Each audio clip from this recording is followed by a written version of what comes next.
Hello guys, hello दिदी, high हामी चाहिँ कहाँ गएको भन्नु त? हामी आज गोल्ड मार्केट जान लागेको आजबाट गोल्डको भाउ घटेको भयो आजबाट होइन 2-3 दिन भयो हो। तर म चाहिँ 200 रुपियाँ दिलाम नआउने जस्तो चाहिँ जाँदिनँ उसलाई चाहिँ खै के सोक चलेको हो होइन भुत चढेछ चण्डी चढेछ किचकण्डी चढेछ त्यही भएर जान लागि चाहिँ अब हामी चाहिँ जाँदैछौँ बाई बाई मलाई चाहिँ उयो किन्नु मन लागेको थियो के अरे रिङ किन्नु मन लागेको थियो एउटा बालाबर यहाँ होइन बालाबर गएको कि कस्तो डेन्जर भिड दिदीहरू हामीलाई तर उयो रेस्पोन्स नै छैन छक्क पर्दा हामी किन्नु आएको होइन रेस्पोन्स छैन मेरो पाउनु छोटो छ फुलमा जानु होइन अनि पैसा तिरेर जान लाग्यो होइन हामी त्यही त रेस्पोन्स नै नगरेको होला भाइ छोड्दै मैले साथ जाला भाडबेचा हाम्रोमा पैसा जाँदैछ जहाँबाट गएर पनि किन्दा भइहाल्यो नि भनेर निक्लिदियो अहिले मालाबारहरूको स्टाफको चाहिँ एटिट्युड मलाई मन परेन सो त्यसले गर्दाखेरि म गइनँ त्यहाँ अब चाहिँ एटिएम गएको किनभने पैसा निकाल्नु छ होला है अनि हुन्छ के हो एनबिडी एनबिडी होइन एडिआइबी को चाहिँ हो पैसा निकाल्नु आएको क्यास चाहियो 50 को हुन्छ हाई दिदी उयसमा जाउँ टाङ्गल्स हुँदैन त्यो भनेको त्यो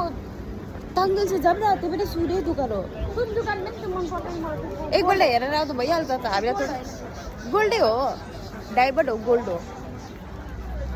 गएर हेर्दै किन्नै पर्छ भन्ने जरुरी होइन कि हामी 2-4 हजार बोकेर यो डायमन्ड मार्केट छिर्नु खोज्छ के गर्नु खोज्यो होला या किन 2-4 हजार चाहिँ पैसा होइन के भन्छन् होला हामीलाई या हामीले फाइनली रेन्ट गाडी देखाइ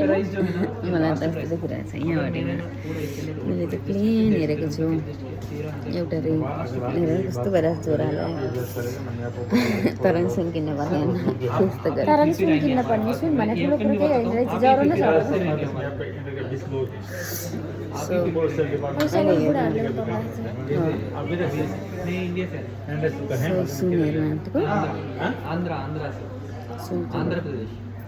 चेन्ज गर्न मन लाग्यो यार चुन्नी लगाइरहेको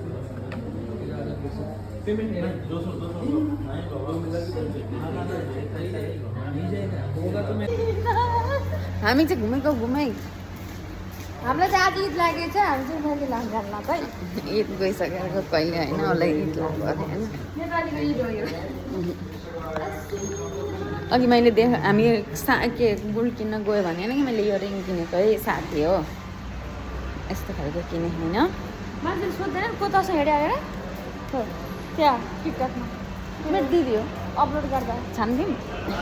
छामेर चाहिँ हातै त्यहीँ पसन्द हाम्रा काम्रा एउटै हुन् छाम्दा पनि केही हुन्नन् भर्खर देख्दैछ नि क्या दुईजनालाई